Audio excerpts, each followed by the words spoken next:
10 taon akong naging alipin ng inyong pagmamahal, pero lason pala ang ipinain ninyo sa aking sinapupunan.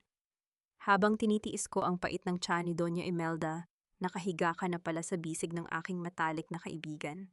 Akala ninyo'y muling mawawasak ang isang tala. Ngayon ako naman ang kukuha ng lahat sa inyo. Handa na ba kayong makita ang ningning ng bituin na sinubukan ninyong patayin? Iligpit mo na ang babaeng iyan pagkatapos ng anibersaryo ninyo, Rafe. Wala siyang silbi sa pamilya Reyes dahil hindi man lang niya tayo mabigyan ng tagapagmana. Isa lang siyang tuyot na sanga na sumasipsip sa yaman ng ating angkan. Ang boses ni Doña Imelda ay parang matalas na patalim na humiwa sa katahimikan ng gabi malamig at walang bahid ng pag-aalinlangan. Ang bawat kataga ay puno ng puot, tila ba ang 10 taon ng pagsisilbi ni Tala ay walang halaga sa harap ng kanyang kapansanan. Sa loob ng madilim na silid-awaan na tigilan ang mga kamay ni Tala. Hawak niya ang isang maliit na brush, dahan-dahang pinapahiran ng ginto. Ang lamat sa sinaunang estatwa ng pamilya Reyes. Isang espesyal na regalo na inihahanda niya para sa kanilang ika-10 taon ng pagsasama ni Rafe sa susunod na buwan. Namamanhid ang kanyang mga daliri sa pagod at ang kanyang likod ay sumasakit na sa ilang oras na pagkakayuko. Sa ilalim ng malamlam na ilaw, ngunit lahat ng iyon ay tinitiis niya dahil sa pag-ibig. Sa tabi ng kanyang gawaan, mausok pa ang tasang tsaa na laging ibinibigay ng kanyang biyanan, gabi-gabi. Ang tsaang iyon na ayon kay Doña Imelda ay gawa sa mga espesyal na halamang gamot. Para lumakas ang kanyang sinapupunan, ay tinuring ni Tala na simbolo ng pagmamalasakit ng matanda. Ngunit sa sandaling narinig niya ang sumunod na revelasyon, ang amoy ng tsaa na dati ay mabango, ay biglang naging amoy ng kamatayan sa kanyang pang-amoy. Inay, huwag kayong mag-alala, sagot ni Rafe. Ang boses ng kanyang asawa, ang boses na dati ay nagbibigay sa kanya ng kapayapaan, ngayon ay tila isang estranghero. Alam ko ang ginagawa ko. Hindi niya alam na ang tsaa na iniinom niya gabi-gabi ay hinaluan ko ng gamot para siguradong hindi siya mabuntis. Ayaw kong magkaroon ng anak sa isang babaeng katulad niya na wala namang dugong bughaw. Konting tiis na lang, inay. Kapag natapos na niyang i-restore ang lahat ng antigong koleksyon natin at nailipat na ang huling pirma para sa mana, itatapon ko na siya sa kalsada. Mas mahalaga sa akin ang kalusugan ni Marisol at ang batang dinadala niya. Ang mundo ni Tala ay tila biglang huminto sa pag-ikot. Nanigas ang kanyang buong katawan at ang hangin sa loob ng silid ay naging singbigat ng tingga. Ang bawat tibok ng kanyang puso ay naging isang mabigat na pasanin. Tila ba may isang malaking bato na dahan-dahang dumudurog sa kanyang dibdib. Namutla ang kanyang mga labi at ang nanginginig niyang mga daliri ay hindi na nakayanan ang bigat ng porselanang hawak. Ang estatwa ng birhen na maingat niyang inaayos ay dahan-dahang nadulas mula sa kanyang palad. Ang tunog ng paghampas ng porselana sa matigas na sahig ay bumasag sa katahimikan na sinundan ng pagkalat ng mga piraso nito sa paligid ng kanyang paanan. Kasabay ng pagbasag ng estatwa ay ang tuluyang pagkawasak ng 10 taong pangarap ni Tala. Walang anumang iyak ang lumabas sa kanyang bibig. Ang sakit na nararamdaman niya ay higit pa sa kayang ilabas ng luha. Ito ay isang uri ng pait na nanunuot sa bawat himaymay ng kanyang kalamnan, isang lason na mas matindi pa sa tsaang gabi-gabi niyang iniinom. Ang bawat sakripisyo, ang bawat gabing puyat para sa negosyo ng pamilya Reyes, at ang bawat panlalait na tiniis niya mula sa kanyang biyenan, lahat ng iyon ay isang malaking kasinungalingan. Naririnig niya ang mga yabag ni Rafe na papalapit sa silid. Mabilis na kinuha ni Tala ang isang basa at pilit na pinahid ang tumatagas na tsaa sa mesa, habang ang kanyang puso ay nagpupumiglas sa galit at bighati. Nang bumukas ang pinto, pumasok si Rafe na may suot na maskara ng pag-aalala. "Sweetheart, are you still awake? Gabi na, bakit nagtatrabaho ka pa? You should rest, baka makasama sa katawan mo," sabi ni Rafe habang hinahawakan ang balikat ni Tala. Naramdaman ni Tala ang pangingilabot sa bawat haplos ng asawa. Ang kamay na iyon na dati ay pinagkukunan niya ng lakas ngayon ay tila isang ahas na dahan-dahang pumupulupot sa kanyang leeg. Pilit niyang iniwas ang kanyang paningin upang hindi makita ang pagkukunwari sa mga mata ni Rafe. I'm fine, Rafe. May aksidente lang akong nabasag," pilit na tugon ni Tala. Ang kanyang boses ay paus, halos hindi lumabas sa kanyang tuyot na lalamunan. Hay naku Tala, mag-ingat ka naman. Alam mo namang mahalaga ang mga koleksyon na yan ni Inay, sabi ni Rafe na may halong inis sa tono bago muling nagpalit ng anyo at naging malambing. Anyway, uminom ka na ba ng tsa mo? Inay prepared it with so much love for you. Tinitigan ni Tala ang natitirang likido sa loob ng tasa. Ang kulay nito ay tila anino ng kanyang nasirang buhay. Sa loob ng 10 taon, ang pagmamahal na akala niya ay kanyang kuta ay isa lamang palang bilangguan na binuo ng panlilinlang. Ang tsaa na dapat sana ay magbibigay ng buhay ay ang siya palang pumatay sa kanyang pangarap na maging isang ina. Umiinom ako, Rafe. Gabi-gabi akong umiinom hanggang sa huling patak. Bulong ni Tala sa kanyang sarili habang ang kanyang mga kuko ay bumaon sa kanyang palad. Nang lisanin ni Rafe ang silid na iwan si Tala sa gitna ng kadiliman. Tumingin siya sa bintana sa nag-iisang bituin na kumikislap sa langit. Ang kanyang pangalan ay Tala ang bituin na dapat ay nagbibigay ng liwanag, ngunit sa gabing ito, ang bituin na iyon ay nalunod sa pusikit na kadiliman ng pagtataksil. Ano na ang natira sa akin kung ang mismong taong pinagkatiwalaan ko ang siyang nagnakaw ng aking kinabukasan? Hanggang kailan ako mananatiling isang anino sa pamamahay na ito na itinayo sa ibabaw ng aking mga luha? Tumayo si Tala at sa unang pagkakataon sa loob ng 10 taon, hindi siya umiyak. Sa halip isang malamig at matalim na determinasyon ang gumapang sa kanyang buong pagkatao. Kung ang pamilya Reyes ang nagturo sa kanya kung paano uminom ng lason, siya naman ang magtuturo sa kanila kung paano malunod sa sarili nilang kasakiman. Ubusin mo ang tsa mo, Tala. Biyaya ng langit ang bawat patak niyan para sa iyong tuyot na sinapupunan. Huwag mong sasayangin ang malasakit ko sa iyo. Ang boses ni Doña Imelda ay malambing puno ng huwad na pagkalinga habang nakaupo siya sa kabisera ng hapagkainan. Hawak niya ang kanyang rosaryo sa kaliwang kamay habang ang kanang kamay naman ay itinuturo ang tasa sa harap ni Tala. Ang bawat butil ng rosaryo ay tila mga saksi sa bawat kasinungalingang lumalabas sa kanyang bibig. Tumingin si Tala sa asul na porselanang tasa.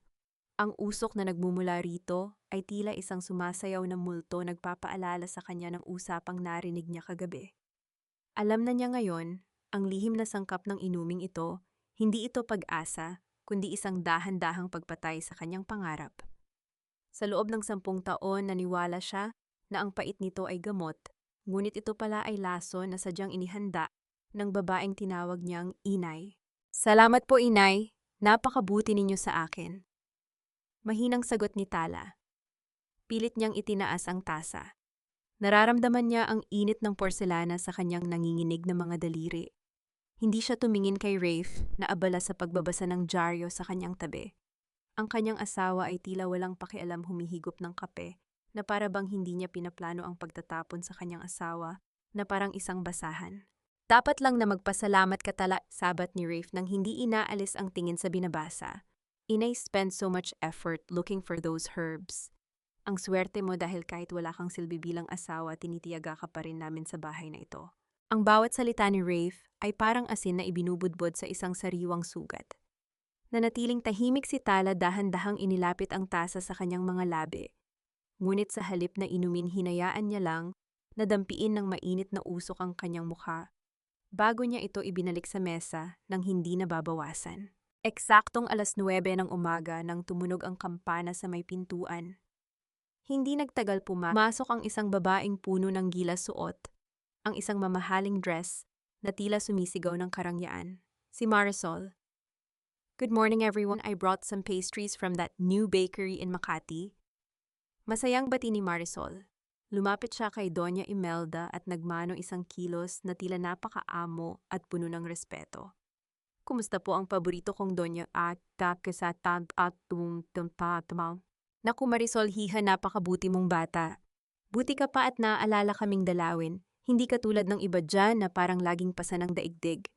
Nakangiting sagot ni Doña Imelda habang ang kanyang mga mata ay pasimpleng bumaling kay Tala na may halong pandidiri. Tumabi si Marisol kay Tala at humalik sa pisngi nito. Ang amoy ng mamahaling pabango ni Marisol ay humalo sa amoy ng tsa, isang combination na nagpabaliktad sa sikmura ni Tala. Ito ang babaeng tinawag niyang matalik na kaibigan, ang babaeng sinabihan niya ng lahat ng kanyang pighati tungkol sa hindi pagkakaroon ng anak. Beshi, ang putla mo naman. Are you okay? You should take care of yourself more. Baka kaya hindi ka nabubuntis dahil masyado kang stressed, sabi ni Marisol habang hinahawakan ang kamay ni Tala. Nararamdaman ni Tala ang kalyo sa sariling kamay dahil sa pagtatrabaho sa mga antigong kagamitan kumpara sa malalambot at makinis na kamay ni Marisol, mga kamay na marahil ay humahaplos din sa kanyang asawa kapag wala siya. Mabuti pa si Marisol kahit busy sa opisina nagagawang maging blooming. Ikaw Tala para kang kandilang nauupos. Dagdag pa ni Doña Imelda. Kaya siguro ang mga lalaki naghahanap ng ibang mapaglilibangan dahil ang asawa sa bahay ay mukhang laging namatayan.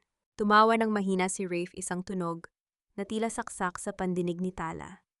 Sa gitna ng tawanan at kantiyuan, nanatiling estatwa si Tala sa kanyang upuan. Pinagmamasdan niya ang bawat galaw ni Marisol, ang paraan ng pagtingin nito kay Rafe, ang pasimpleng pagdampi ng kanilang mga siko at ang palitan ng mga ngiting tila may sariling wika. Ito ang pamilyang inanlayan niya ng 10 taon ng kanyang buhay. Ang pamilyang pinagtrabahuhan niya upang mabayaran ang mga utang na hindi naman sa kanya. Ngayon nakikita na niya ang lahat ng malinaw. Hindi siya asawa rito, isa lamang siyang kasangkapan na malapit ng palitan ng mas bago at mas kapaki-pakinabang na modelo. Tumayo si Marisol upang kuhanin ang kanyang bag, ngunit sa kanyang pagtayo, sadyang nahulog ang isang bagay mula sa kanyang bulsa. Isang puting panyo na may bordang inisyal na RRR, ang panyong personal na tinahin ni Tala para sa kaarawan ni Rafe noong nakaraang taon. Yumuko si Marisol upang pulutin ito, ngunit bago pa man niya makuha, mabilis na naabot ito ni Tala. Tinitigan ni Tala ang panyo, ang bawat tahi ay tila sumisigaw ng kanyang katangahan. Naiwan mo yata ito, Marisol, ha? Malamig na sabi ni Tala. Ang kanyang boses ay walang emosyon, parang isang malalim na balon na walang ilalim. Sandaling natigilan si Marisol, bakas ang gulat sa kanyang mga mata, ngunit agad din itong napalitan ng isang mapang-uyam na ngiti. Oh, thank you, Beshi. Hiram ko lang yan kay Rafe kagabi. Masyado kasi akong naging emosyonal nang mag-usap kami tungkol sa business. Tumingin si Tala kay Rafe. Ang kanyang asawa ay umiwas ng tingin, tila biglang naging interesado sa kanyang sapatos. Alam ni Tala na ang panyong iyon ay hindi lang hiram. Ito ay isang bandila ng tagumpay ni Marisol, isang patunay na ang teritoryong inaakala ni Tala na sa kanya ay matagal na palang nasakop ng iba. Sige na Tala, bumalik ka na sa workshop mo. Marami ka pang kailangang tapusin na restoration. Huwag mong sayangin ang oras mo sa pakikihalubilo sa amin, hindi ka naman nakakadagdag sa saya ng usapan. Pagtataboy ni Doña Imelda. Dahan-dahang tumayo si Tala. Hindi niya binitawan ang panyo. Sa halip, mahigpit niya itong kinuha at ibinulsa. Tinalikuran niya ang hapagkainan na puno ng kataksilan. Sa bawat hakbang niya palayo, nararamdaman niya ang matitinding tingin sa kanyang likuran. Pagdating niya sa kanyang workshop, isinara niya ang pinto at sumandal dito. Inilabas niya ang panyo ni Rafe. Sa ilalim ng maliwanag na ilaw ng kanyang lamesa, nakita niya ang isang maliit na bahid ng lipstick sa gilid ng borda. Hindi siya sumigaw, hindi siya umiyak. Sa halip, kumuha siya ng isang matalas na pait na ginagamit niya sa pag-ukit ng kahoy. Dahan-dahan sa gitna ng katahimikan ng silid, itinuon niya ang talim sa bordang RR at dahan-dahang hinati ang tela. Ang bawat hibla na napuputol ay tila isang sumpa na binibitawan niya laban sa pangalang iyon. Hindi kailanman naging sa kanila ang ningning na ipinagmamalaki nila Tala. Ang bawat pirasong ginto na suot ni Doña Imelda ay may bahid ng dugo at luha ng iyong ama. Ang mga salitang iyon mula kay Dante ay tila isang kulog na yumanig sa mundo ni Tala. Nakaupo siya sa harap ng isang lumang lamesang gawa sa nara pinagmamasdan ang lalaking matagal nang nawala sa kanyang gunita. Si Dante na may malalim na mga mata at boses na tila nagdadala ng bigat ng katotohanan ay hindi lamang isang abogado. Siya ang huling saksi sa unti-unting pagguho ng pamilya ni Tala, 10 taon na ang nakalilipas. Dahan-dahang inilapag ni Dante ang isang kupas na folder sa ibabaw ng lamesa. Ang tunog ng pagdampi ng papel sa kahoy ay tila isang hudyat ng pagbubukas ng isang libingang matagal nang ipinagkait ang hustisya. Anong ibig mong sabihin, Dante? Tanong ni Tala. Ang kanyang boses ay nanginginig hindi dahil sa takot, kundi dahil sa isang uri ng galit na ngayon lamang niya naramdaman. Ang alam ko na lugi ang negosyo ni Papa dahil sa mga maling desisyon.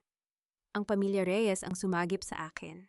Sila ang nagpaaral sa akin at nagbigay ng bubong sa ulo ko nang mawala ang lahat. Isang mapait na ngiti ang gumuhit sa mga labi ni Dante. Iyon ang kwentong ipinakain nila sa iyo para manatili kang tapat at sunod-sunuran. Ang totoo, ang iyong ama ay biktima ng isang napakalaking panlilinlang. Si Doña Imelda at ang kanyang asawa ang nagplano ng lahat. Sila ang nagmamanipula sa mga supplier ng ama mo hanggang sa wala na siyang mapuntahan kundi ang kanilang mga kamay. Tumayo si Tala, tila hindi kinaya ng kanyang katawan ang bigat ng narinig. Lumapit siya sa bintana tinitingnan ang abalang kalsada ng Maynila. Ang bawat tao sa labas ay tila may kani-kaniyang lihim, ngunit ang sa kanya ay tila isang lason na dahan-dahang pumapatay sa bawat magandang alaala na mayroon siya tungkol sa pamilya Reyes. Bakit mo ito sinasabi sa akin ngayon lang? Bulong ni Tala. Ang kanyang mga kamay ay nakakukuyom, ang kanyang mga kuko ay bumaon sa kanyang balat, hanggang sa makaramdam siya ng hapdi. Dahil ngayon lang kita muling nakita na may ganyang ningning sa iyong mga mata, ang ningning ng isang taong handa ng lumaban, sagot ni Dante. Lumapit siya at tumayo sa likuran ni Tala.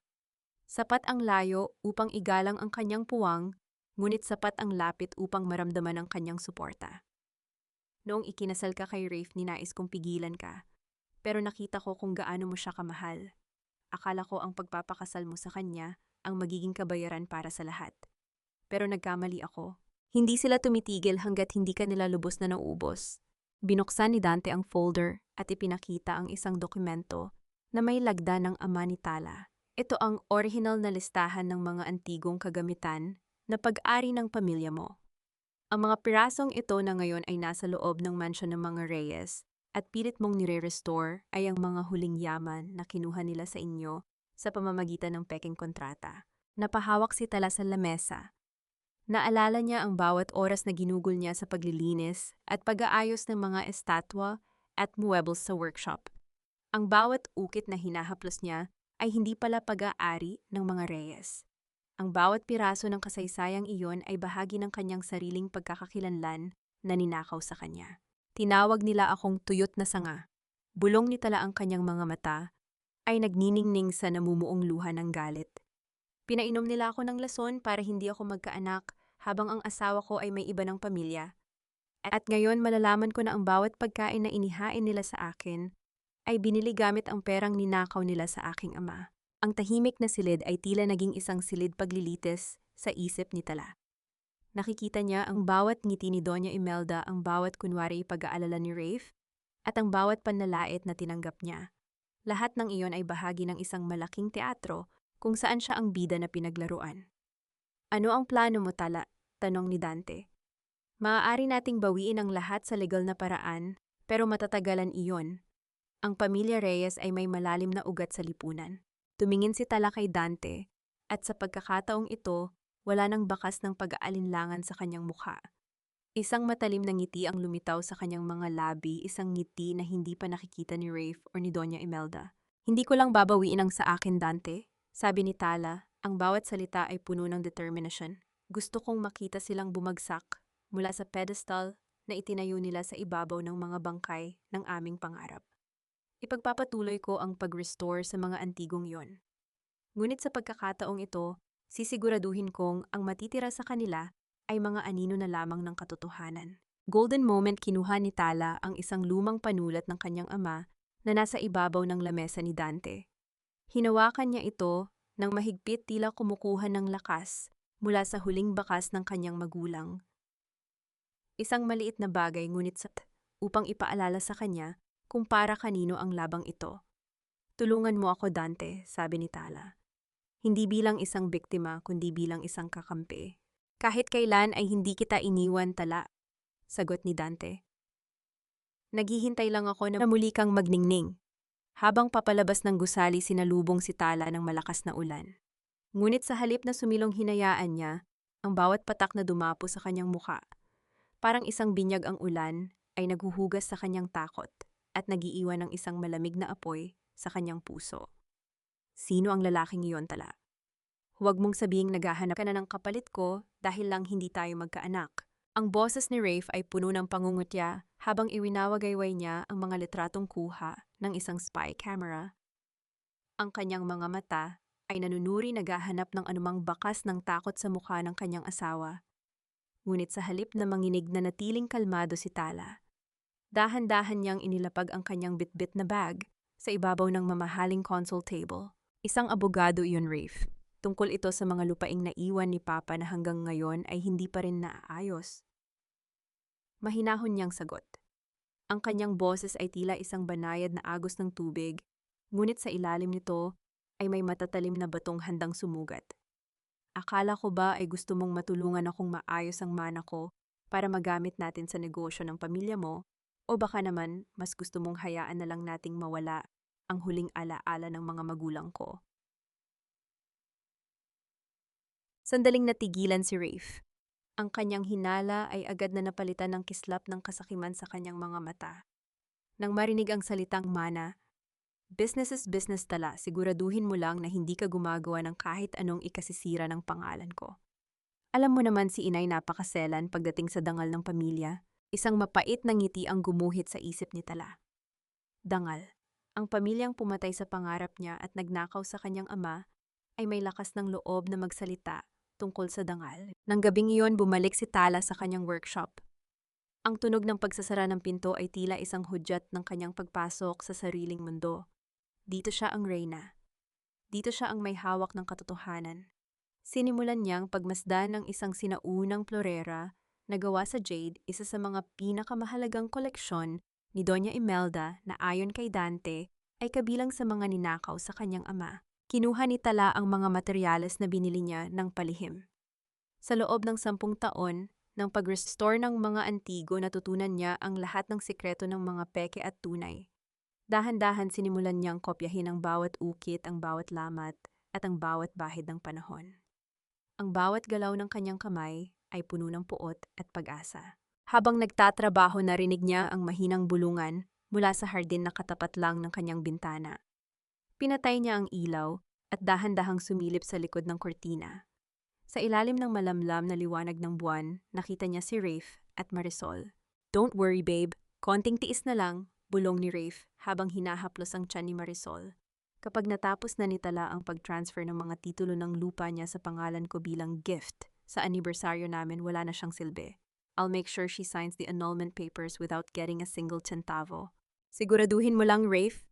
Sagot ni Marisol, ang boses nito ay puno ng kamandag. "Ayaw kong lumaki ang anak natin na tinatawag na bastardo.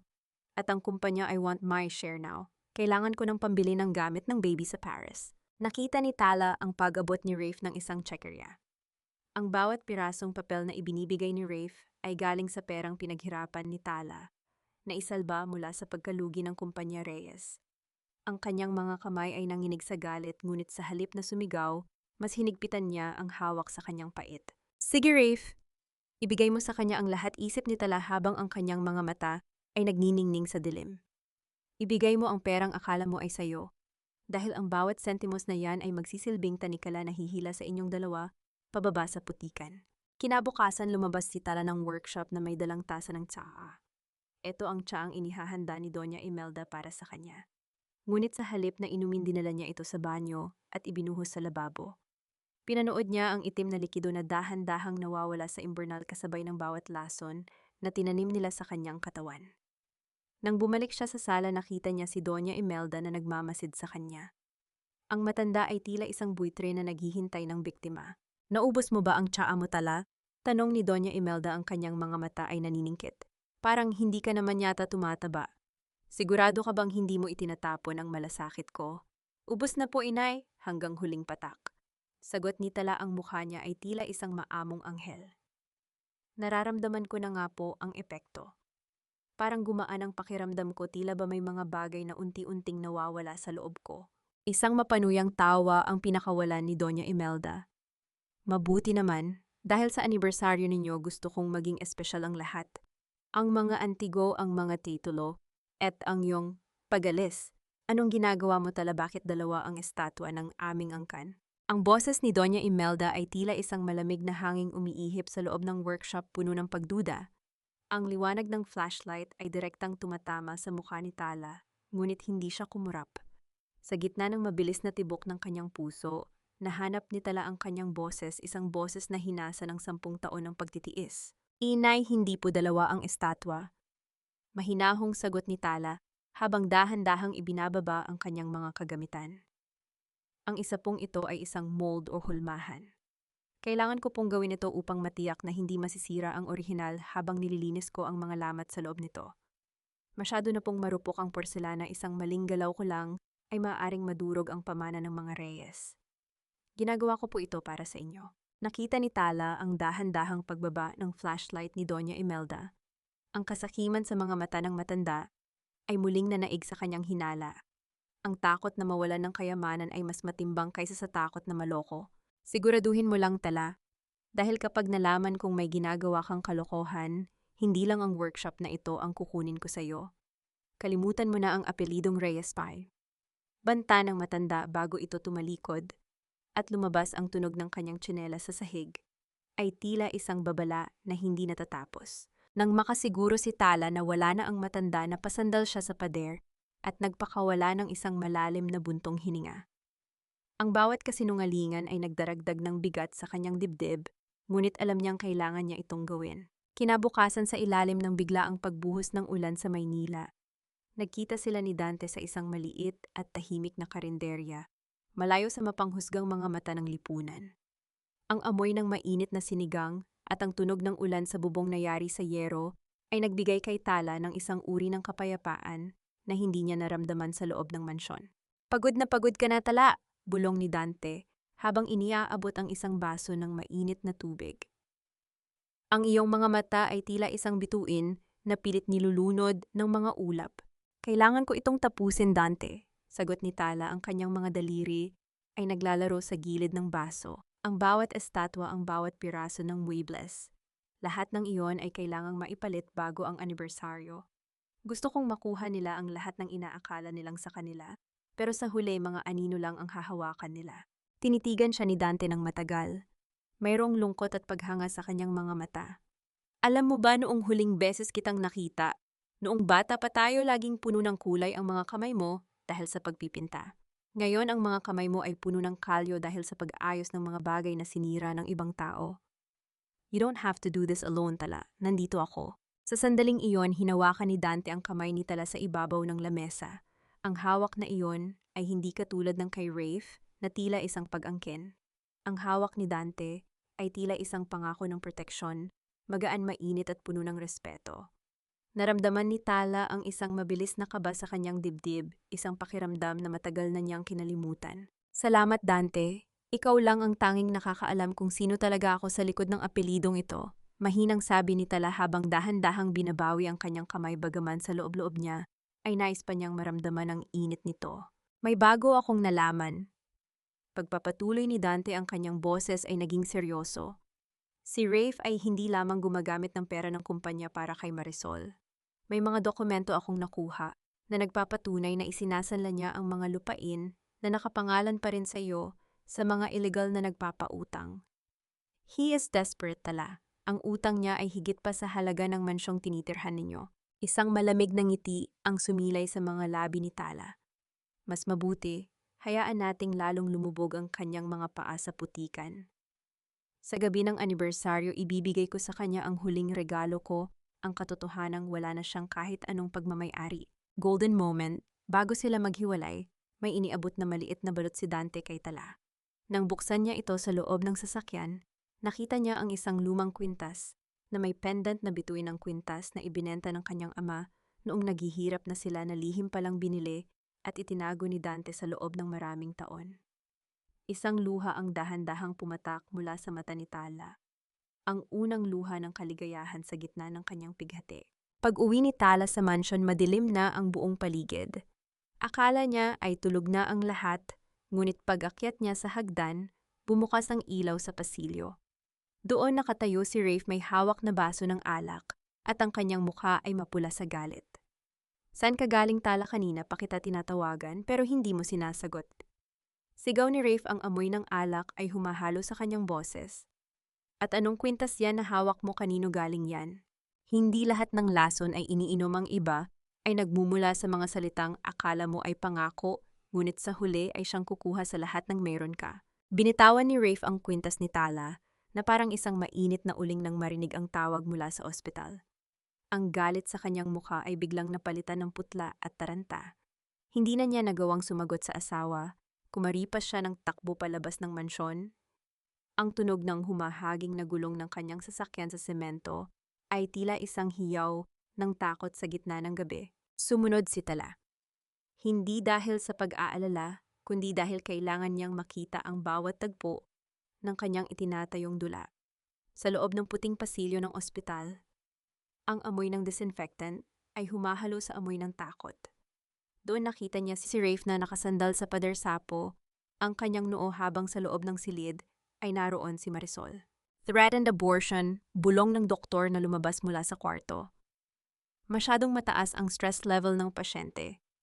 Kailangan niyang magpahinga at iwasan ang anumang gulo kung gusto ninyong mabuhay ang bata. Nang makita ni Rafe si Tala na papalapit agad na nagbago ang anyo ng kanyang mukha. Ang takot ay napalitan ng depensa, tila isang hayop na nababahiran ng kasalanan at handang mangagat upang pagtakpan ang sariling bahid. Tala, anong ginagawa mo rito? Tanong ni Rafe. Ang kanyang boses ay pilit na pinatatag, ngunit ang panginginig ng kanyang mga kamay ay hindi niya maitago. Dapat ay nasa mansyon ka lang, hindi mo na kailangang mag-abala. Tinitigan ni Tala ang kanyang asawa.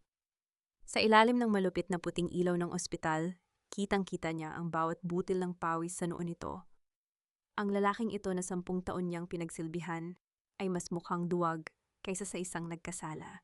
Sa halip na sumigaw o magalit, dahan-dahang lumapit si Tala at hinawakan ang braso ni Rafe. Isang haplos na tila may pakikiramay, ngunit sa kaloob-looban ni Tala, ang pakiramdam ay tila humahawak siya sa isang malamig at madulas na bangkay. Rafe, matalik ko siyang kaibigan. Mahinahong sabi ni Tala. Ang kanyang boses ay parang musika na nagpapakalma sa isang bagyo, isang sining ng pagpapanggap na natutunan niya sa gitna ng pait. Narinig ko ang tawag. Paano ko matitiis na hindi pumunta rito? Alam kong mahalaga si Marisol sa iyo bilang business partner ng pamilya Reyes. At ang batang iyan, anuman ang mangyari, kailangan nating isalba ang buhay na iyan. Natigilan si Rafe. Inaasahan niyang magsasabog ng galit si Tala. Nahihilingin nito ang hiwalayan sa gitna ng pasilyo, ngunit ang nakita niya ay isang asawang tila handang magpatawad. Ang kanyang pag-aalinlangan ay dahan-dahang nalunod sa sarili niyang kagaanan ng loob. Salamat Tala, salamat sa pag-unawa, bulong ni Rafe. Ang kanyang utang na loob ay muling nabuhay, ngunit hindi para magbago, kundi para lalong samantalahin ang kabutihan ng asawa. Pumasok si Tala sa loob ng silid. Doon nakahiga si Marisol maputla at may mga luhang dumadaloy sa kanyang mga pisngi. Nang makita niya si Tala, ang takot sa kanyang mga mata ay hindi maikakaila. Akala niya ay oras na ng paniningil. Beshi, mahinang tawag ni Tala. Lumapit siya sa gilid ng kama at hinawakan ng kamay ni Marisol ang kamay na pilit umaagaw sa kanyang buhay. Huwag kang mag-alala, magiging maayos ang lahat. Sabi ng doktor, kailangan mo lang iwasan ang stress. Huwag mong isipin ang kumpanya o ang mga utang ni Rafe. Ako ang bahala sa lahat. Napakunot ang noo ni Marisol. Utang, anong utang? Tumingin si Tala kay Rafe na nasa pinto bago muling ibinaling ang tingin sa kaibigan. Hindi ba nasabi sa inyo, desperado, na ang kumpanya Reyes? Ngunit huwag kayong mag-alala. Mayroon akong nakitang malaking oportunidad. Isang heritage fund mula sa mga dayuhang kolektor ng Antigo. Gusto nilang pondohan ang restoration ng pamilya Reyes, pero kailangan nila ng collateral na lupa. Nakita ni Tala ang biglang pagliwanag ng mga mata ni Marisol at Rafe. Ang laso ng kasakiman ay mas mabilis kumalat kaysa sa anumang gamot. Heritage fund, tanong ni Rafe dahan-dahang lumalapit sa kama. Magkano ang halaga niyan, Tala? Milyon-milyong dolyar, Rafe. Sapat na para mabayaran ang lahat ng utang ninyo at sapat na para bigyan ang anak ninyo ni Marisol ng buhay na karapat-dapat sa isang Reyes. Sabi ni Tala, ang bawat salita ay sadyang idinisenyo upang maging musika sa pandinig ng mga sakim. Kailangan lang nating pirmahan ang mga dokumento sa gabi ng ating anibersaryo. Isang sorpresa para kay Inay na ang kumpanya ay muling magiging matatag. Sa loob ng silid na iyon, sa gitna ng amoy ng gamot at kaplastikan, nabuo ang isang lihim na kasunduan. Naniniwala si Rafe at Marisol na nailusot nila ang kanilang kataksilan At ngayon ay gagantimpalaan pa sila ng kapalaran. Hindi nila alam na ang bawat dokumentong tinutukoy ni Tala ay ang mga dokumentong maglilipat ng bawat natitirang yaman ng mga Reyes patungo sa isang pundasyon na hinding-hindi nila mahahawakan. Bago lumabas ng silid, iniayos ni Tala ang kumot ni Marisol. Ang pagkakayari ng tela sa ilalim ng kanyang mga daliri ay tila paalala ng bawat gabing naniwala siya sa pagkakaibigan nila. Humalik siya sa noo ni Marisol, isang halik ni Judas sa paraang kabaligtaran. Magpahinga ka, Beshi. Iingatan ko ang lahat para sa inyo. Paglabas ni Tala sa ospital, sinalubong siya ng malalamig na hangin ng madaling araw. Inilabas niya ang kanyang cellphone at nag-text kay Dante. The bait is taken. Prepare the papers for the anniversary. Let them taste the sweetness of hope before the fall. Habang naglalakad siya patungo sa kanyang sasakyan, naramdaman niya ang isang matinding tingin mula sa dilim ng parking lot. Ang itim na sasakyan na nakita niya sa Binondo ay naroon muli. Ang bintana nito ay dahan-dahang bumaba at isang pamilyar na mukha ang sumilip. Ang matandang lalaki sa loob ng sasakyan ay may suot na singsing na may selyo ng pamilya Reyes, isang selyo na ayon kay Doña Imelda ay matagal nang nawala kasabay ng pagpanaw ng asawa nito. Sino ang matandang ito na tila nagmamasid sa pagbagsak ng sarili niyang angkan? Pagbalik sa mansyon, hinarang ni Doña Imelda si Tala sa pintuan.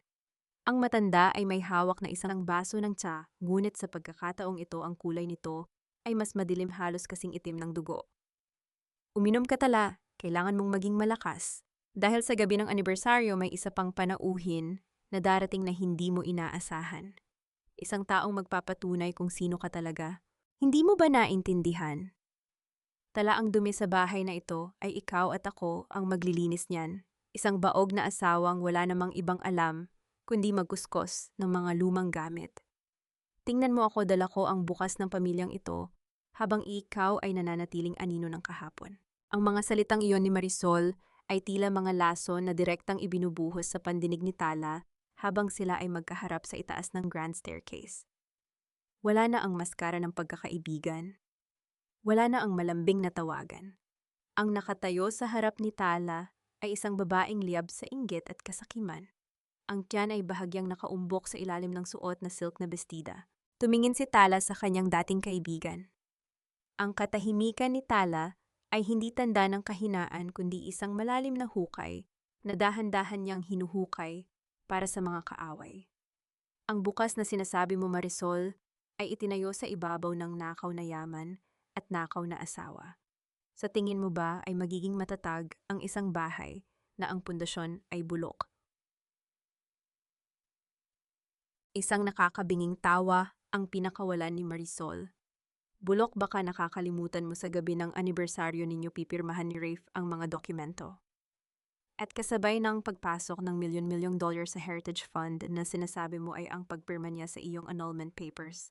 Hindi mo na kailangang magpanggap na mabuting asawa dahil ako na ang magiging donya sa bahay na ito. Lumapit si Marisol kay Tala, ang kanilang mga mukha ay ilang pulgada na lamang ang layo. Maririnig ang mabilis na paghinga ni Marisol, puno ng adrenaline at puot. Umalis ka na, Tala. Ngayon na, bago ko pagawin ang isang bagay na pagsisihan mo habang buhay. Hindi ako aalis, Marisol. Ang bahay na ito ay saksi sa bawat patak ng pawis ko. Kung may aalis man dito, iyon ay ang mga taong walang karapatang tumapak sa marmol na ito. Malamig na sagot ni Tala. Sa sandaling iyon, nakita ni Tala ang pagbabago sa mga mata ni Marisol. Mula sa galit, naging isang mapanlinlang na kislap ito. Napansin ni Marisol ang anino ni Rafe na paakyat na sa hagdan mula sa ibaba. Isang mabilis at marahas na desisyon ang ginawa ng kontrabida. Dahan-dahang hinawakan ni Marisol ang sariling braso at biglang umatras sa gilid ng hagdanan. Huwag, Tala, huwag mo kaming saktan ng baby ko. Patawarin mo ako kung nagmahalan kami ni Rafe, pero huwag ang bata. Sigaw ni Marisol na sadyang ipinaririnig sa buong mansyon. Bago pa man makakilos si Tala, kusa nang bumitaw si Marisol sa hawakan ng hagdan. Ang tunog ng kanyang katawan na gumugulong pababa sa mga matitigas na baitang ay tila isang serya ng malalakas na hampas na bumasag sa katahimikan ng gabi. Ang bawat pagtama ng kanyang balikat at likod sa kahoy ay tila isang hatol na idinidiin kay Tala. Marisol, isang nagngangalit na hiyaw ang nagmula kay Rafe. Kumaripas siya ng takbo paakyat at sinalubong ang duguang katawan ni Marisol sa huling baitang ng hagdan. Tumayo si Tala sa itaas tila isang estatwa na gawa sa yelo. Pinagmamasdan niya ang eksena sa ibaba si Rafe, nayakap-yakap si Marisol at si Doña Imelda na lumabas mula sa silid sumisigaw ng kung ano-anong sumpa. Hayop ka tala, wala kang puso. Pati ang sarili mong pamangkin ay susubukan mong patayin. Sigaw ni Doña Imelda habang itinuturo ang nanunuring daliri sa itaas. Dahan-dahang bumaba si Tala, ang bawat hakbang niya ay matatag at walang bakas ng takot. Nang makarating siya sa harap ni Rafe, isang malakas na sampal ang sumalubong sa kanyang pisngi. Ang tunog ng palad ni Rafe na humampas sa balat ni Tala ay tila isang hudyat ng tuluyang pagkaputol ng kanilang ugnayan. Umalis ka sa harap ko, Tala, hindi kita mapapatawad sa ginawa mo. Mula sa araw na ito, hindi na kita asawa. Isa ka na lang kriminal sa paningin ko. Bulyaw ni Rafe, ang kanyang mga mata ay puno ng tunay na pagkamuhi. Sa gitna ng kaguluhan, yumuko si Tala upang pulutin ang isang maliit na butones na natanggal sa bestida ni Marisol habang ito ay gumugulong. Pinagmasdan niya ang butones, ito ay peke isang plastik na pinahiran lamang ng gintong pintura upang magmukhang mahal. Katulad ni Marisol. Inilagay ni Tala ang butones sa kanyang bulsa, isang ebidensya ng huwad na buhay na kinakaadikan ng kanyang asawa. Hindi ako ang pumatay sa anak mo, Rafe. Mahinang sabi ni Tala, sapat lang para marinig ng asawa. Ang sarili mong kasakiman at ang babaeng pinili mo ang siyang pumatay sa lahat ng meron tayo. At tandaan mo ito, ang bawat sugat na tinanggap ni Marisol sa hagdanang ito ay kabayaran pa lang sa bawat lason na ipinainom ninyo sa akin. Dinala ni Rafe si Marisol palabas ng mansyon patungo sa ospital, habang si Doña Imelda ay naiwan, nakatitig kay Tala, na may halong takot. Sa unang pagkakataon, nakita ng matanda na ang tuyot na sanga na inaapi niya ay isa palang matibay na nara na hindi basta-basta mabubuwag ng bagyo. Habang naglilinis ng dugo sa hagdanan ang mga katulong, isang sulat ang iniabot ng gwardya kay Tala. Ito ay galing sa ospital, ngunit hindi ito tungkol kay Marisol. Ito ay isang lihim na resulta ng pagsusuri sa huling tsaa na iniinom ni Tala na ipinadala ni Dante. May nakasulat na pangalan ng isang chemical na hindi pampalaglag, kundi isang uri ng gamot na dahan-dahang nagpapahina sa memorya. Pumasok si Tala sa kanyang workshop at nilock ang pinto. Inilabas niya ang kanyang laptop at binuksan ang security camera na lihim niyang itinanim sa itaas ng hagdanan bago pa mangyari ang insidente. Ang buong video ng kusang pagtalon ni Marisol ay malinaw na nakarecord. Ngunit bago pa niya masave ang file, biglang namatay ang lahat ng ilaw sa mansyon at isang malamig na boses ang bumulong sa likod niya sa dilim. Akin na ang camera na yan, Tala. Alam ko ang lahat ng lihim mo. Akin na ang camera na yan, Tala. Alam ko ang lahat ng lihim mo. Ang boses na yon ay hindi kay Rafe at lalong hindi kay Doña Imelda. Ito ay isang paos at nanginginig na boses, ngunit puno ng awtoridad na nanggagaling sa mahabang panahon ng pananahimik. Naramdaman ni Tala ang isang malamig na kamay na pumatong sa kanyang balikat. Sa gitna ng dilim, dahan-dahang bumukas ang isang maliit na kandila at doon ay tumambad ang mukha ni Aling Rosa, ang matandang mayordoma na halos 30 taon nang nagsisilbi sa pamilya Reyes. Aling Rosa. Bulong ni Tala, ang kanyang paghinga ay bumalik sa normal, ngunit ang kaba sa kanyang dibdib ay nananatili. Anong ibig ninyong sabihin? Nakita ninyo ba ang nangyari sa hagdan? Tumingin ang matanda sa monitor ng laptop na muling nagliwanag dahil sa battery nito. Pinanood ni Aling Rosa ang video kung saan sadyang tumalon si Marisol. Isang mapait na buntong hininga ang pinakawala ng matanda. Hindi ko na kailangang makita ang video na yan para malaman ang totoo, Tala. Kilala ko ang bawat dumi sa bahay na ito dahil ako ang naglilinis niyan sa loob ng 3 dekada. Alam ko ang ginagawa nila sa iyo. Alam ko ang tungkol sa tsaa. Nagulat si Tala. Alam ninyo, pero bakit hindi ninyo ako binalaan? Dahil biktima rin ako, Tala. Sagot ni Aling Rosa, ang kanyang mga mata ay nagniningning sa ilalim ng liwanag ng kandila.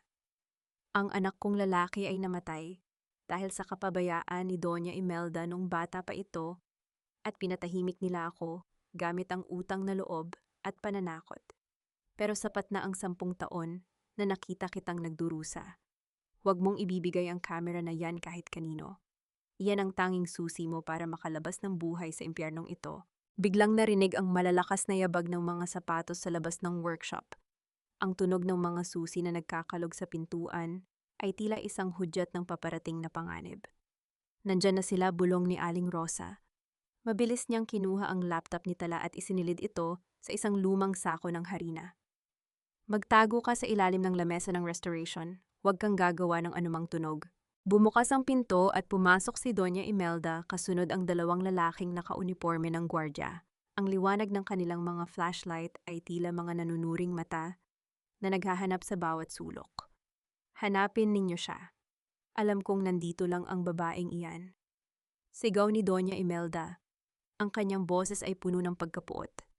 At kunin ninyo ang anumang gadget na ginagamit niya. Hindi niya tayo pwedeng baligtarin sa harap ni Rafe. Mula sa ilalim ng lamesa, nakikita ni Tala ang mga sapatos ni Doña Imelda na palakad-lakad sa harap niya. Nararamdaman niya ang amoy ng mamahaling pabango ng matanda na humahalo sa amoy ng alikabok sa sahig. Pinigilan ni Tala ang kanyang paghinga, ang kanyang puso ay tila isang tambol na nagwawala sa loob ng kanyang dibdib. Ang bawat segundo ay tila isang oras ng paghihirap. Wala po rito, madam, sabi ng isa sa mga gwardya. Imposible nakalock ang pinto mula sa loob, bulyaw ni Doña Imelda. Tumingin siya kay Aling Rosa na nakatayo lang sa gilid, hawak ang kandila. Rosa, nakita mo ba ang asawa ni Rafe? Sumagot ka. Kakalabas lang po niya sa bintana, madam. Mahinahong pagsisinungaling ni Aling Rosa. Papunta yata sa gate para habulin si Sir Rafe. Walang hiya, habulin ninyo siya. Huwag ninyong hahayaang makalayo ang mamamatay taong iyon, sigaw ng matanda, bago mabilis na lumabas ng workshop kasama ang mga gwardya. Nang muling bumalik ang katahimikan, dahan-dahang lumabas si Tala mula sa kanyang pinagtataguan. Ang kanyang katawan ay nangangatog sa takot at pagod. Nilapitan niya si Aling Rosa at niyakap ito ng mahigpit. Bakit ninyo ako tinutulungan? Tanong ni Tala sa gitna ng mahihinang hikbi. Dahil ang ama mo ay naging mabuti sa akin noong nabubuhay pa siya, Tala. Siya ang nagbigay ng pambili ng gamot sa anak ko bago ito tuluyang bawiin ng langit. Ngayon, hayaan mong bayaran ko ang utang na iyon sa iyo, sabi ng matanda. Pero kailangan mo nang umalis. I-lock ni Doña Imelda ang lahat ng labasan. Nakakulong ka na sa loob ng mansyong ito.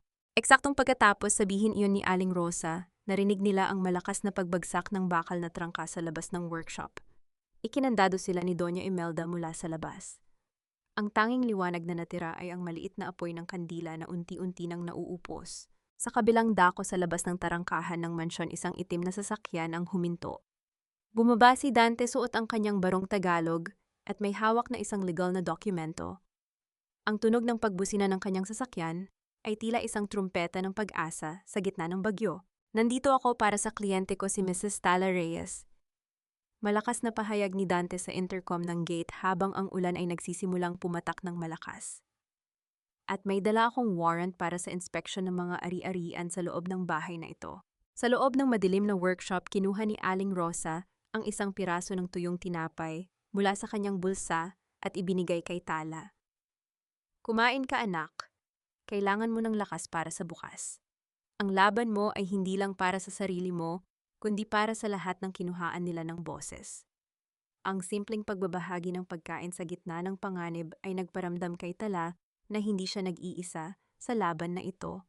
Habang tinitingnan ni Tala ang sako ng harina kung saan itinago ang laptop, napansin niyang may isang maliit na butas sa dingding ng workshop na natatakpan ng mga lumang painting. Isang lihim na lagusan na tila matagal nang hindi nabubuksan. Saan kaya patungo ang daan na ito? Biglang tumunog ang telepono sa loob ng workshop, ang intercom na nakakonekta sa kwarto ni Doña Imelda. Ang boses ng matanda ay tumawa ng nakakapangilabot. Dante, ang abogadong iyan ang tagapagligtas mo, sayang Tala. Dahil sa sandaling ito, tinatawagan na ni Rafe ang mga pulis para i-report ang pagpatay mo sa magiging anak niya. Hindi ka na makakalabas dito bilang isang malayang babae. Wala ka nang matatakbuhan, Tala. Ang poses na para sa iyo ay kasing lamig ng iyong puso. Sa mata ng batas at sa mata ng Diyos, isa kang mamamatay tao. Ang boses ni Rafe na lumabas mula sa intercom ay tila isang hatol ng kamatayan na dumaan sa bawat hibla ng pagkatao ni Tala. Malamig, walang emosyon at puno ng puot. Ito ang lalaking ipinaglaban niya laban sa sarili niyang mga magulang, ang lalaking pinag-alayan niya ng bawat pangarap sa loob ng isang dekada. Ngayon, ang boses na yon ang siyang humihiling sa kanyang pagkakulong. Sa loob ng madilim na workshop nakatayo si Tala habang yakap ang sako ng harinang naglalaman ng kanyang laptop. Sa labas ang tunog ng papalapit na sirena ng pulis ay tila isang malupit na musika na nagpapabilis sa tibok ng kanyang puso. Ang boycan ay puno ng kabalintunaan sa kanyang harap ay ang mga dokumento ng Heritage Fund, ang kanyang sandata para sa kalayaan, habang sa labas ay ang mga taong nais siyang itumba gamit ang kasinungalingan. Naramdaman ni Tala ang paninikip ng kanyang lalamunan. Ang kanyang mga kamay ay tila nawalan ng init at ang bawat hininga niya ay naging isang pakikibaka.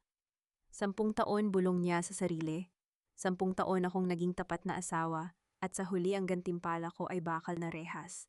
Ang sakit ay hindi na nanggagaling sa sampal ni Rafe, kundi sa katotohanang ang taong mahal niya ang siyang nagmamanipula sa batas upang sirain siya. Tala, huwag kang magpadala sa takot, bulong ni Aling Rosa habang hinahawakan ang kanyang nanginginig na balikat. Ang katotohanan ay hindi nalulunod sa ingay ng sirena. Halika, dumaan tayo rito. Itinuro ng matanda ang lihim na lagusan sa likod ng mga painting. Sa tulong ni Aling Rosa, dahan-dahang nausog ang mabigat na aparador na nagtatago sa maliit na pinto. Ang amoy ng lumang kahoy at amag ay sumalubong sa kanila, ngunit para kay Tala iyon, ang amoy ng pag-asa. Habang gumagapang sa makipot na daanan, naririnig ni Tala ang malalakas na kalabog sa pintuan ng workshop. Ang mga pulis ay pilit nang pumapasok. Buksan ang pinto pulis ito. Ang sigaw na umalingaw sa buong silid na iniwan nila. Lumabas si Tala sa dulo ng lagusan na matatagpuan sa likod ng malalaking puno ng balete sa dulo ng hardin ng mansyon.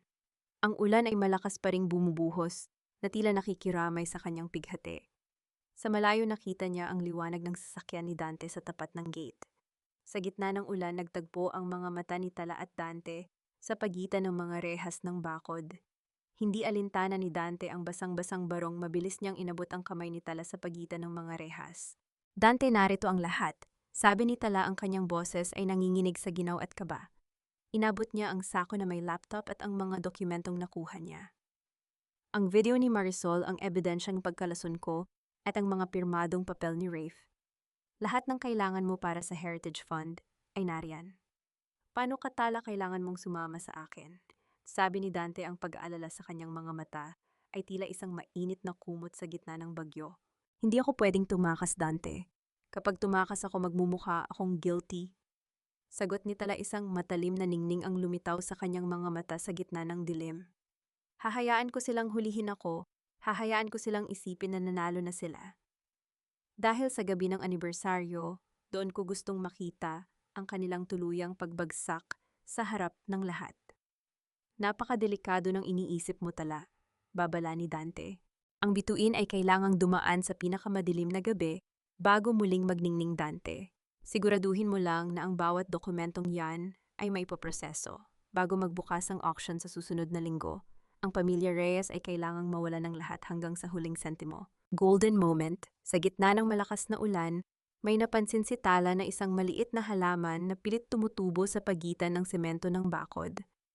Kahit na tinatamaan ng malalakas na patak ng ulan at natatapakan ng mga gwardya kanina, nananatili itong nakatayo.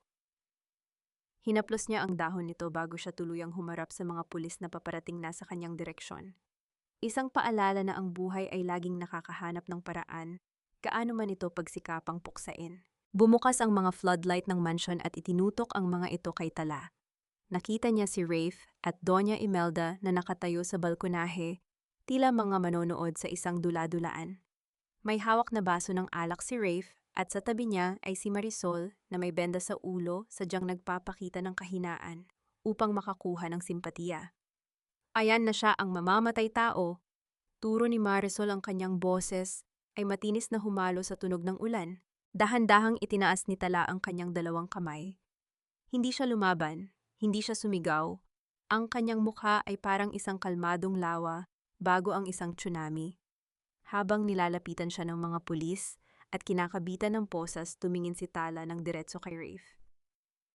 Sa kabila ng layo, naramdaman ni Rafe ang talim ng tingin na iyon. Hindi ito tingin ng isang biktima, kundi tingin ng isang hukom. Rafe, tawag ni Tala sapat na malakas para marinig ng lahat sa gitna ng ingay ng ulan. Sana ay naging masaya ka sa huling gabi mo sa bahay na ito. Dahil bukas ang bawat marmol na inaapakan mo ay hindi na sayo. Pinirmahan mo na ang sarili mong hatol. Nangunot ang noo ni Rafe, hindi na intindihan ang ibig sabihin ng asawa. Ang akala niya ay nagpapakadramatiko lang si Tala dahil sa desperasyon. Dalhin na yan sa presinto, utos ng opisyal ng pulisya. Habang isinasakay si Tala sa loob ng patrol car, isang huling sulyap ang ibinigay niya kay Dante na dahan-dahan nang umaalis dala ang kanyang kinabukasan. Ang bawat sirena na papalayo ay tila isang bilang na pabalik patungo sa gabi ng paghuhukom. Habang nasa loob ng sasakyan, napansin ni Tala na ang opisyal na nag-aresto sa kanya ay may hawak na isang itim na folder na may logo ng Reyes Heritage. Nang magtagpo ang kanilang mga mata sa rearview mirror, binigyan siya ng pulis ng isang maliit at misteryosong tango. Kakampi ba ito o kaaway na binayaran ni Doña Imelda? Pagdating sa selda, hindi si Dante ang bumisita sa kanya. Sa halip, isang matandang lalaki na naka-Amerikana ang pumasok. Ang matandang may singsing na selyo ng pamilya Reyes na nakita niya sa parking lot ng ospital. Ang kanyang mga salita ay nagpapatigil sa mundo ni Tala. Hindi mo ako kilala, pero ako ang tunay na nagmamay-ari ng lahat ng kinuha ni Imelda sa iyong ama. At nandito ako para ibigay sa iyo ang huling alas na kailangan mo para ubusin sila. Sa loob ng malamig na rehas, hindi ang kadiliman ang nakakatakot, kundi ang katotohanang ang mga taong tinawag mong pamilya ang siyang naglagay sa iyo rito. Tinitigan ni Tala ang matandang lalaki sa kanyang harap. Ang liwanag mula sa bintana ng presinto ay tumatama sa mukha nito, nagpapakita ng mga kulubot na tila mga mapa ng nakaraan. Si Don Genaro Reyes, ang kapatid ng pumanaw na asawa ni Doña Imelda, ang lalaking matagal nang ibinalitang namatay sa isang aksidente sa ibang bansa. Buhay kayo, bulong ni Tala. Ang kanyang boses ay tila isang hangin na dumaan sa tuyong dahon. Buhay ako, Tala. Sa loob ng maraming taon, pinanood ko kung paano dahan-dahang kinain ng kasakiman ni Imelda ang dangal ng pamilyang ito, sabi ni Don Genaro. Ang boses niya ay malalim, puno ng autoridad na hindi matitibag ng panahon. Inilapag niya ang isang itim na folder sa lamesa. Hindi si Rafe ang tagapagmana. Si Rafe ay anak ni Imelda sa isang lalaking matagal na niyang kinalimutan bago pa siya pumasok sa pamilya Reyes. Ipinasok niya ang batang iyon upang magkaroon siya ng hawak sa yaman ng aking kapatid. Gayet bamtepat al kinarapeta. Naramdaman ni Tala ang paglamig ng kanyang buong pagkatao. Ang bawat sakripisyo niya para kay Rafe, ang bawat gabing inilaan niya para sa kumpanya ay para pala sa isang huwad na prinsipe. At ang aking ama, tanong ni Tala. Ang iyong ama ang nakatuklas ng lihim na iyon. Kaya siya sinira ni Imelda. Kaya siya kinuhaan ng lahat, sagot ng matanda. Ngunit may isang bagay na hindi alam ni Imelda. Ang lahat ng lupain at ari-arian na inaakala niyang kinuha niya sa ama mo ay nakapangalan sa isang trust fund na ako ang may hawak. At ang pondong yon ay para sa iyo, Tala.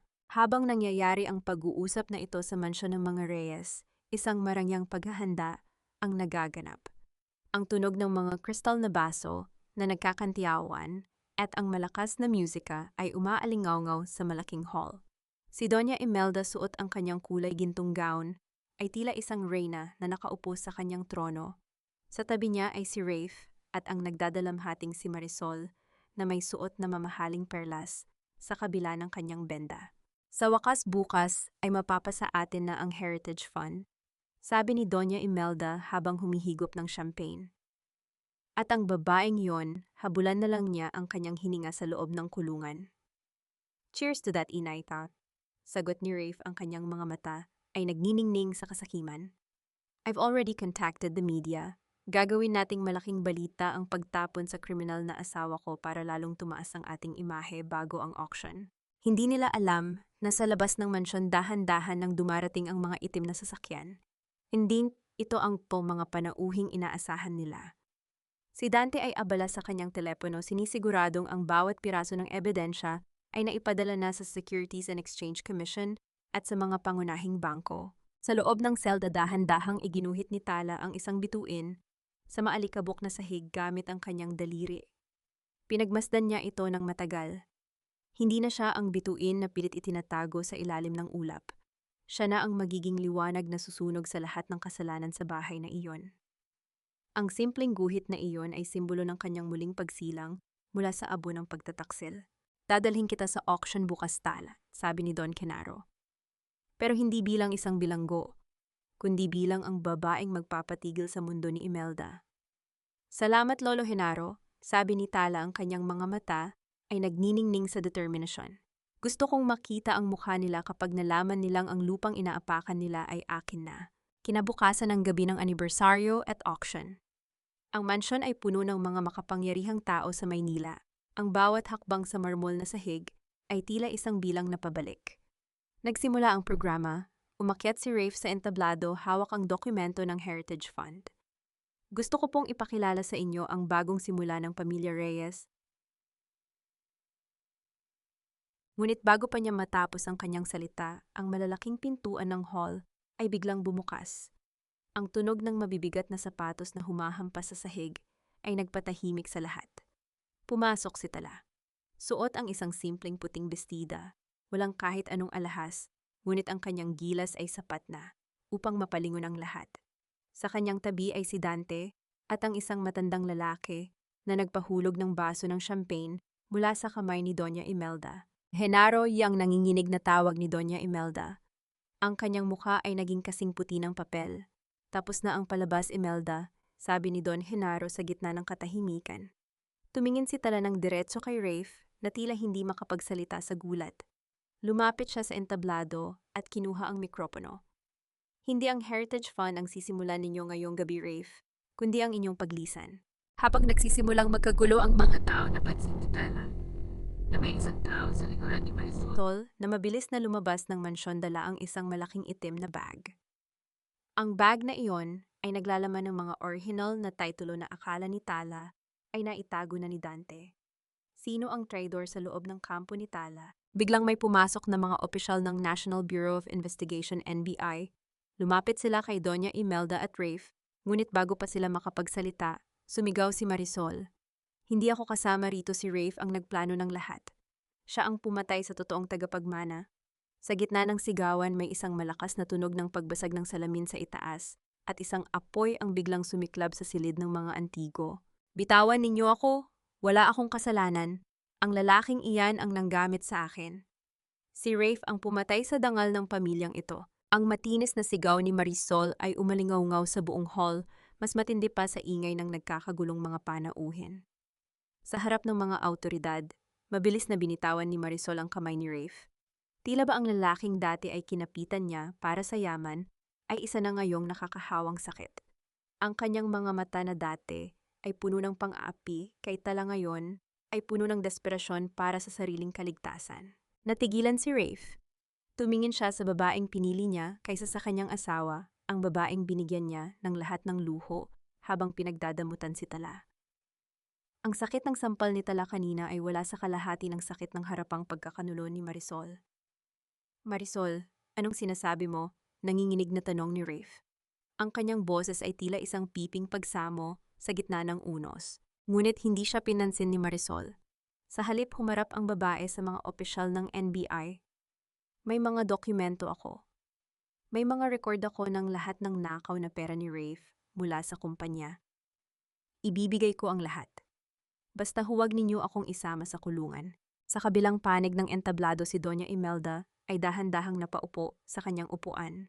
Ang kanyang mukha ay nawalan ng kulay, ang kanyang mga labi ay nanginginig habang nakatitig kay Don Genaro. Ang bawat butil ng kanyang pinaghirapang itayo sa loob ng 3 dekada ay gumuho sa isang kisap mata. Ang kanyang hininga ay naging mabigat at ang kanyang kanang kamay ay dahan-dahang nawalan ng lakas, isang senyales ng atake na dulot ng sobrang tensyon. Ang buwat lason na ipinatikim mo sa iba, Imelda, ay bumabalik na ngayon sa iyo, tate, malamig na sabi ni Tala, habang nakatayo sa harap ng matanda. Ang akala mo ay nakuha mo ang lahat, pero sa huli wala kang ititira kundi ang pait ng iyong sariling puso. Biglang uminit ang paligid. Ang amoy ng nasusunog na lumang kahoy at pintura ay nagsimulang kumalat. Ang apoy na sumiklab sa silid ng mga antigo ay mabilis na gumagapang, nilalamon ang mga kortinang gawa sa mamahaling velvet. Ang mga panauhin ay nagkukumahog na lumabas ang tunog ng nagbabagsakang mga kristal at ang pagkalat ng usok ay lalong nagpadilim sa gabi ng anibersaryo. Ang Bato Collection, ang yaman ng mga Reyes. Hiyaw ni Rafe nang makita ang apoy na lumalabas mula sa itaas na palapag. Susubukan sana niyang tumakbo paakyat upang isalba ang mga antigo, ngunit hinarangan siya ng mga pulis. Huli na Rafe, ang mga bagay na yan ay hindi kailanman naging sayo, sabi ni Dante na nasa tabi na ngayon ni Tala. Lahat ng orihinal na koleksyon ay ligtas na nailipat ni Tala sa isang sikretong bodega noong nakaraang buwan pa. Ang nasusunog ngayon ay ang mga peking replika na ginawa ni Tala upang bitagin ang inyong kasakiman. Napako sa kinatatayuan si Rafe. Ang kanyang buong buhay ay naging isang malaking biro. Ang kayamanang akala niya ay hawak na niya ay naging abo na sa kanyang paningin. Sa gitna ng usok at kaguluhan nakita ni Tala si Aling Rosa na dahan-dahang lumalabas mula sa likod ng kusina bitbit ang isang maliit na kahon. Ito ang kahon na naglalaman ng mga huling liham ng ama ni Tala, ang huling piraso ng katotohanan. Nilapitan ni Tala ang matanda at tinulungan itong makalabas ng mansyon. Nang makalabas sila sa hardin, lumingon si Tala sa mansyon. Ang malaking bahay na naging kulungan niya sa loob ng 10 taon ay unti-unti nang nilalamon ng apoy. Ang liwanag ng sunog ay nagpatingkad sa dilim ng langit, tila ba isang malaking sulo na naghahatid ng balita sa buong Maynila. Ang pamumuno ng mga Reyes ay tapos na. Sa gitna ng pag-alis ng mga tao, lumapit si Tala sa isang maliit na halaman ng sampagita sa hardin na malapit ng maabot ng init. Dahan-dahan niya itong binunot kasama ang lupa at inilipat sa isang maliit na paso. Ito ang halamang itinanim niya noong unang taon ng kanyang kasal, ang tanging bagay na tunay na lumago sa ilalim ng kanyang pangangalaga. Isang simpleng kilos ng pagliligtas sa gitna ng malaking pagkawasak.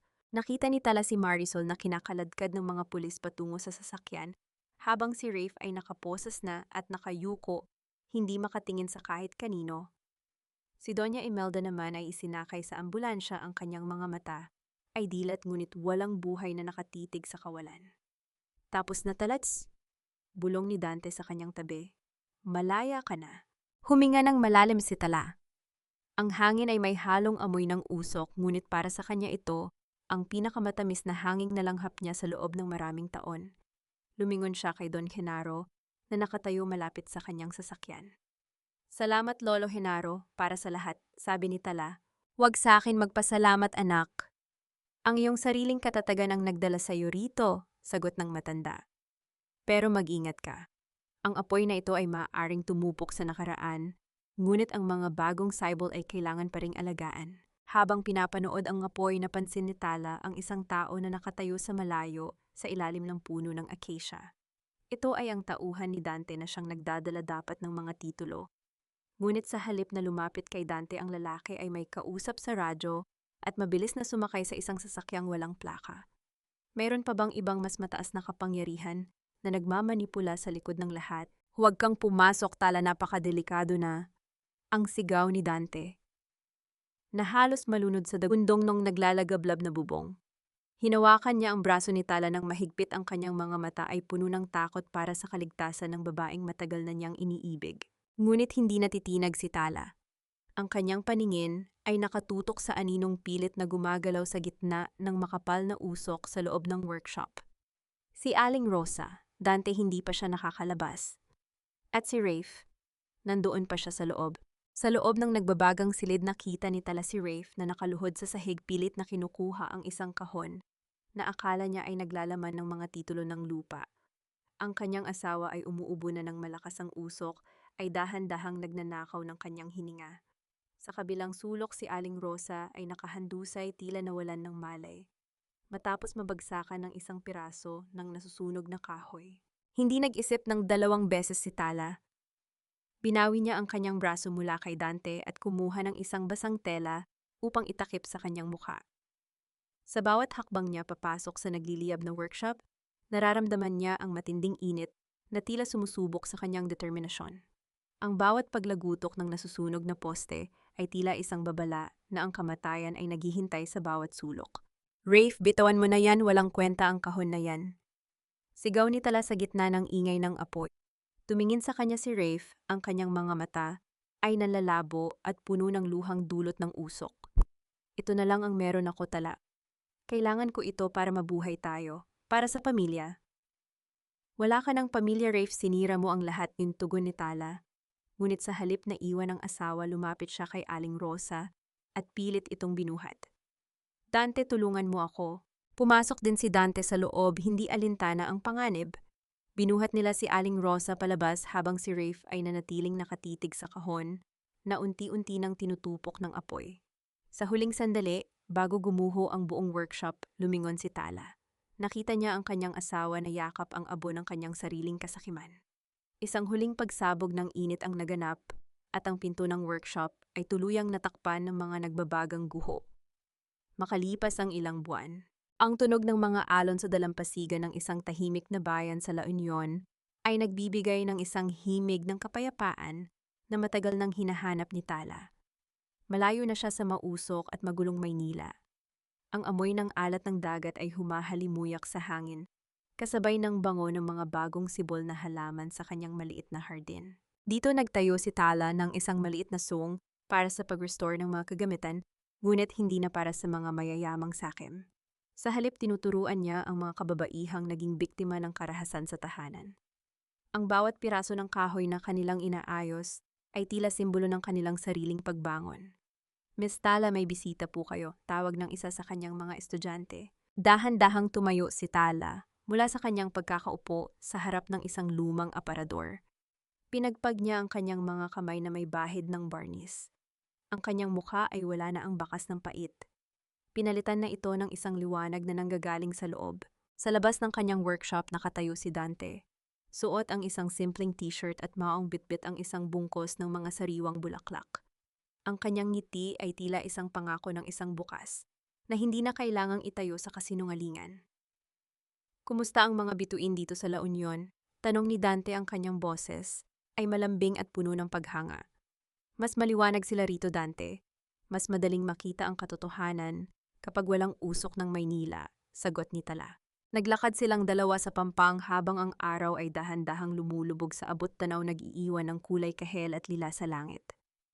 Nalaman ni Tala mula kay Dante na si Doña Imelda ay nananatili sa isang pasilidad para sa mga may sakit sa isip, habang si Marisol ay nahaharap sa mahabang taon sa kulungan. Si Rafe, nakaligtas siya sa sunog, ngunit nawala ang kanyang kakayahang magsalita at dahan-dahang namumuhay sa isang maliit na bahay ampunan, malayo sa karangyaan na dati niyang sinasamba. Nakuha ni Tala ang lahat ng ari-arian ng kanyang ama, ngunit hindi niya ito ginamit para sa sariling luho. Ginamit niya ito upang pondohan ang kanyang foundation para sa mga kababaihan. Golden moment, huminto si Tala sa paglalakad at tiningnan ang kanyang mga kamay. Wala na ang kalyo ng paghihirap. Ang naroon ay ang kalyo ng paglikha. Hinawakan ni Dante ang kanyang kamay at sa pagkakataong ito hindi na ito binawi ni Tala. Isang banayad na haplos, isang sandali ng koneksyon na hindi nangangailangan ng mga titulong papel o gintong alahas. Dante, tawag ni Tala habang nakatingin sa dagat. Sabi nila ang mga bituin daw ay nananatili sa langit kahit umaga na hindi lang natin sila nakikita dahil sa liwanag ng araw.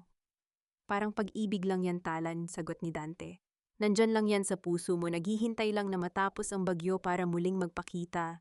Huminga ng malalim si Tala. Naramdaman niya ang isang kakaibang pintig sa kanyang sinapupunan, isang himala na sinabi ng mga doktor na imposible, ngunit tila ang kalikasan ay may sariling paraan ng pagpapagaling matapos mawala ang lason sa kanyang katawan. Hindi pa niya ito sinasabi kay Dante, ngunit alam niyang ang maliit na buhay na iyon ang magiging huling piraso ng kanyang paghilom. Ang gabi ay dahan-dahang lumalapit, ngunit sa pagkakataong ito, hindi na natatakot si Tala sa dilim dahil alam na niya na siya mismo ang bituin na gagabay sa kanyang sariling landas. Isang taon ang mabilis na lumipas mula nang tupukin ng apoy ang mansyon ng mga Reyes. Sa tabing dagat ng La Union, ang bawat umaga ay tila isang sariwang pintura sa canvas ng buhay ni Tala. Wala na ang amoy ng mapait na tsaa na dati ay gumigising sa kanyang takot. Ngayon ang tanging nalalanghap niya ay ang bango ng mga sariwang bulaklak at ang alat ng hangin na nagdadala ng pangako ng kalayaan. Sa loob ng kanyang munting foundation, ang tala ng pag-asa. Nakaupo si Tala habang pinagmamasdan ang mga kababaihang masayang nagtatrabaho. Ang bawat ukit na kanilang ginagawa, ang bawat lamat na kanilang inaayos sa mga lumang muebles ay isang paalala na walang anumang bagay na masyadong sira para hindi na muling mapaganda. Ma'am Tala, handa na po ang mga dokumento para sa scholarship ng mga anak ni Aling Rosa, sabi ng isa sa kanyang mga tauhan. Ngumiti si Tala at tumango. Si Aling Rosa ay nananatiling nasa kanyang piling hindi na bilang isang katulong, kundi bilang isang lola na kaisa-isa niyang pamilya. Naging malupit ang tadhana sa mga taong nagtaksil sa kanya. Si Doña Imelda ay nananatili sa isang tahimik na silid ng ospital, malayo sa rangya na dati niyang sinasamba. Ang kanyang isip ay naliligaw sa mga anino ng nakaraan, kung saan siya pa rin ang makapangyarihang donya. Si Marisol naman ay nagdurusa sa loob ng malamig na rehas, kung saan ang tanging kasama niya ay ang pagsisisi sa bawat kasinungalingang kanyang itinanim.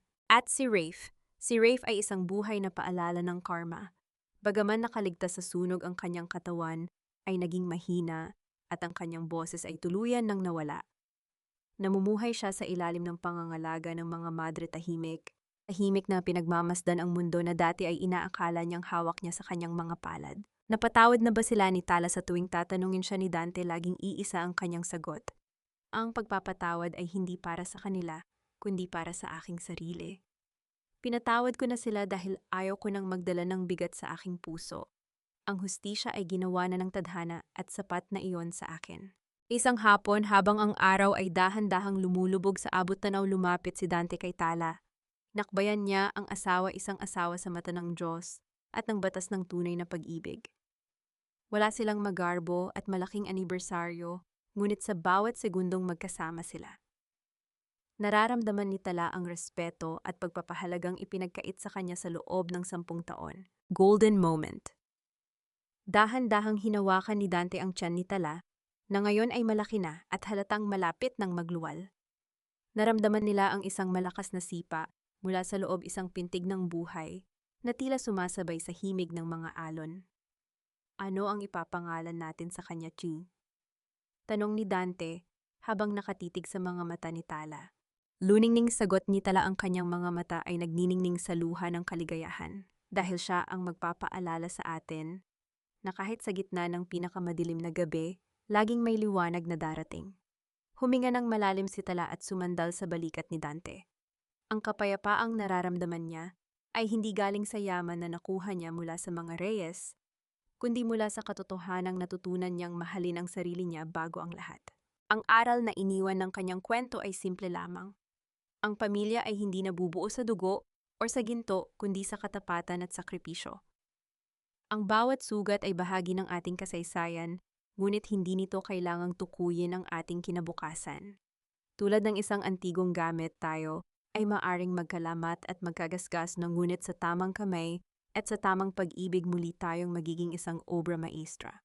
Pinanood nila ang unang bituin na lumitaw sa langit, isang tala na mag-isang kumikinang sa gitna ng asul na kalawakan. Hindi na ito nag-iisa dahil sa bawat pusong na antig ng kanyang kwento, may isang bagong bituin na muling maglalakas loob na magningning. Sa wakas, ang bituin na minsan nang nilunod ang dilim ay nakahanap na ng kanyang sariling dulo, at sa dulo ng bawat luha ay isang bagong simula na puno ng pag-asa. Mahal kong mga tagapakinig mula sa kaibuturan ng aking puso. Maraming salamat sa inyong walang sawang pagsama sa paglalakbay ni Tala hanggang sa huling sandali. Hindi naging madali ang bawat kabanata. At aaminin ko, may mga sandali habang isinusulat ko ang mga tagpong ito, lalo na ang mga sandali ng pagtitiis ni Tala, sa gitna ng panlilinlang na ang aking mga mata ay naging malabo rin dahil sa mga luha. Ang bawat pait na inyong naramdaman ay bahagi ng aking sariling damdamin na ibinuhos ko sa bawat salitang inyong napakinggan. Ang inspirasyon ng kwentong ito ay nagmula sa mga totoong karanasan ng katatagan na nakita ko sa mga kababaihan sa aking paligid na patuloy na lumalaban sa gitna ng mga unos ng buhay. Ang mensahe ng pag-asa at muling pagbangon ay hindi lamang isang dula, kundi isang paalala na ang ating halaga ay hindi itinatakda ng mga taong nanakit sa atin. Tulad ng isang maliit na kandila sa gitna ng malakas na hangin, ang ating pananampalataya at pagmamahal sa sarili ang tanging kislap na hinding-hindi kayang patayin ng anumang bagyo. Bago tayo tuluyang magpaalam sa dalampasigan ng La Union, nais ko kayong tanungin. Sa inyong palagay, naging sapat ba ang naging tadhana para kina Rafe at Doña Imelda?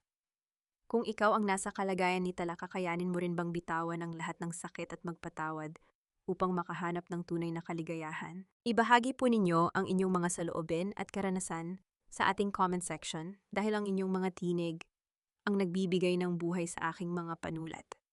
Huwag din pong kalimutang i-like at i-share ang video na ito upang mas marami pa tayong pusong maabot at mabigyan ng lakas ng loob.